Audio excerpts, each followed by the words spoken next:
কিরে রাজু, কি করছিস এখানে? এই তো ভাবি দাঁড়িয়ে আছি। বাড়ির দিকে চ, তোর সাথে আমার কথা আছে। না না, আমি যাব না তো। না, আমার এখানে কাজ আছে। চল তো, তোর ভালোর জন্যই বলছি। না, বাড়ির দিকে যাব না, আমার একটু কাজ আছে এখানে। আয় না, রানীর বিষয়ে কথা আছে। কি কথা? শুনলাম তুই নাকি রানীর সাথে প্রেম করিস। কে বললো? রানী আমাকে বললো তোরা দুজন নাকি সম্পর্ক করিস। রানী বললো? কে আবার বলবে, রানী বলেছে। শোন, রানী মেয়েটা কিন্তু খুব একটা ভালো না। দেশে আর মেয়ে পালি না, এই রানীর মতো মেয়ে কি চোখে বাঁধলো? নাক বোঝা, কালো, শর্ট, দেখতে ভালো না। আরে ভাবি, না না, তেমন কিছু না। আর ও যদি বলেও থাকে তাহলে মিথ্যা কথা বলেছে।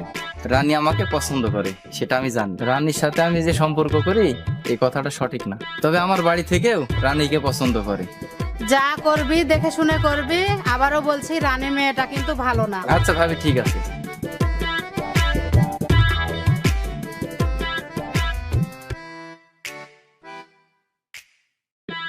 ভাবি সব কি বলে গেল? আচ্ছা, বিষয়টা তো ভেবে দেখতে হয়।